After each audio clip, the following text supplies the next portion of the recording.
my name is Arit. Welcome to my channel. My reason for being is to help you to power up and take ownership of your career, whether that's through employment or entrepreneurship. As always, don't keep the good news and advice to yourself. Like, comment and share this video. And if you are new to my channel, hello, special welcome to you. Do subscribe and ring the bell so you get an alert when new videos are posted. So what are we looking at this time? Well, in this video we're going to look at how to outshine your competitors during the interview process, and I'm going to give you not 5 but I think 7 tips that will help you stand out from the crowd. So let's get into it with all seriousness. The first tip is to communicate with excellence.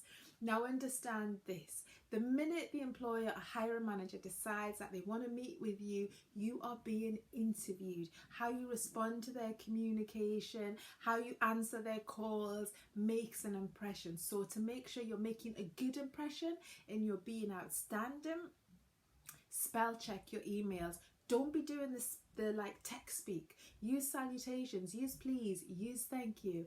Also, manage expectations. So if for example you know that you're unavailable to take calls during a certain time, let them know that. That shows that you're professional, okay? And finally, you want to make sure that you are responsive. So try to respond to their communication within 24 hours and have us or earlier if you can, and check your emails, because they're not going to WhatsApp you, they're going to email you. So do check your emails. And I always recommend that you have a professional recorded voice message, so if they miss your call they can at least leave a voicemail, because sometimes people don't have the time to text and say, hey, I'm trying to get a hold of you. So do have your voicemail switched on. Communicate with excellence. The second thing is to know your worth. Now, an interview is not an oral examination where you are begging for a job or you're on trial. It is a conversation between two people to try to find out if this particular opportunity is right for both of them.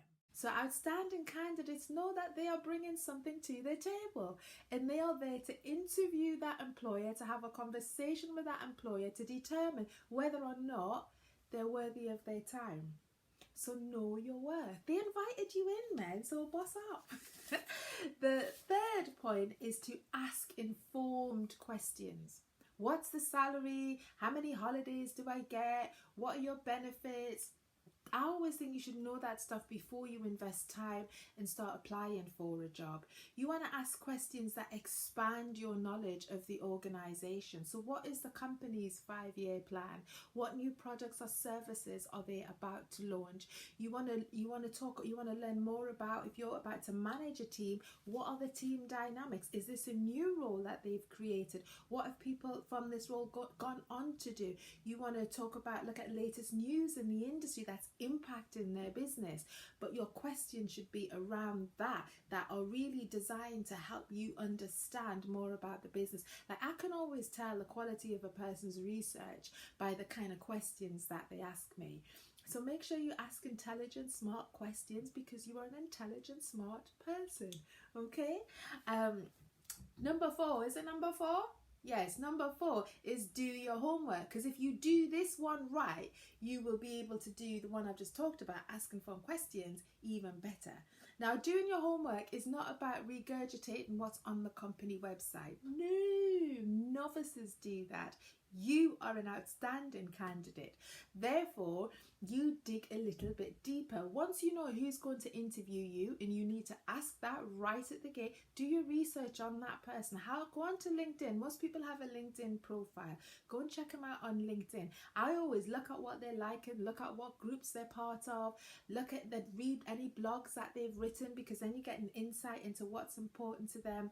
Go onto the social media pages of the company, find out what they're shouting about. You'll get more of an understanding of the company culture through those social media pages as well. Look at their latest news section of their website. What are they shouting about? What are they proud about?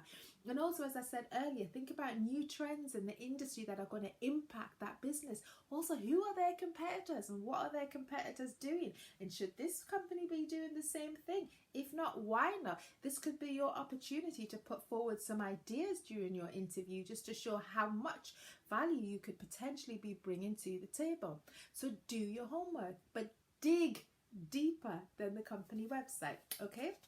So the next point, before I forget, don't forget to subscribe to this channel so that you get more of these good tips as and when I post them. So hit subscribe now. The next thing is to assume nothing. Like my old boss, her name was Deborah, one of my first bosses actually, she used to say to me when she talked about the word assume, when you assume, you make an ass out of you and me.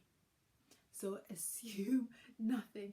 So use your initial, don't assume, for example, that, your interviewer will tell you how many people you're going to be interviewed by. Don't assume that your interviewer will tell you what the dress code is, or whether it's going to be, or the format of the interview. Don't assume none of that.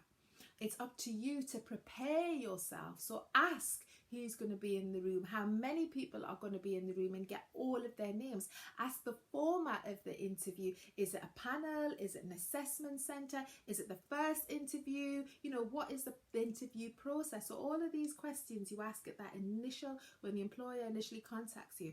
Ask about the dress code so that you are dressed in line with that, with the culture of the organization. Because sometimes I've been interviewing, say for example, for a music business, it's quite smart casual, and candidates are coming up in a suit and a tie, and they immediately look, and it looks nice, it looks smart, but it's not in stepping with the culture of that organization. That doesn't mean you got to rock up in ripped jeans and all of that, but you do need to check that your attire matches the culture. Now I always say, go on to, I did a video, what to wear to an interview, and I'll put the link up there so you can watch it. Quick tip is to go onto their team pictures, because if everybody is in a suit and tie and is quite corporate, then you need to be corporate. If they're slightly more relaxed, then you can mirror that. Now, when you've also, after the interview, the process, this assume nothing still applies, is it's up to you to ask what the next steps are going to be. So don't assume that just because a recruiter hasn't got back to you that it means, I didn't get the job. No, recruiters are very, very busy people, and that role might be one of many they are recruiting for. Or if it's a hiring manager, if it's me, for example, then I might be doing the hiring with you, but something else has taken my attention, so I've had to press pause on recruiting for this role. So there's lots of variables. It rarely is about you personally. So always, it's nothing wrong with checking in. Do check in to make sure that you're kept in the loop, but don't assume anything and sell yourself out. And my next point is, be prepared to say no. Now, outstanding candidates know if the job is not right for them, they're not going to waste their time by taking a job only to leave it a few weeks later. And as you are an outstanding candidate, I am expecting the same for you. Like I said earlier, an interview is a conversation between two people. You are there to find out whether this is the right employer for you. You're not there like Oliver, please sir, can I have a job? No. So if it's not the right opportunity, say so, because there are few things more frustrating than someone who turns up on day one, doesn't like it, and the employer has to then go back to the beginning pretty much back to the beginning when it comes to recruiting for that role. And also, if you don't want to turn up for interview for whatever reason, let the employer know in advance. Don't just fail to show up. That is just rude. Don't do that, because it sends a really bad impression of you. And although as a hiring manager, you don't remember everyone that you meet during an interview, you do remember the ones that jack things up. So you might need to go back to that employer again, or that hiring manager could move on to another employment and still remember that you didn't turn up.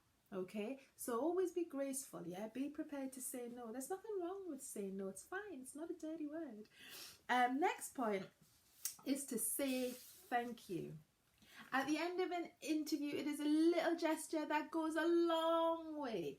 Follow up your interview with a thank you, and reiterate why the role is important. And even if it's not important to you and you don't want the job, still follow up with a thank you and tell them that you're pulling out gracefully, because that tells them something about your character. 1, it tells them that you're interested in the role. 2, and 3, so few people do it, so it makes you memorable. So say thank you. I hope you have found those tips useful. As I said from the top, don't forget to like, comment and share this video. And if you have a viewer request that you want me to cover in the video, do let me know, because 1, aside from the fact I love hearing from you guys, I love doing viewer request videos because I know that they are tailor-made for you. And follow me on LinkedIn, Twitter, Instagram, Facebook. I'm on Instagram all the time. I love to hear from you guys. So yeah, keep in touch. Have a great day. Take care. Bye-bye.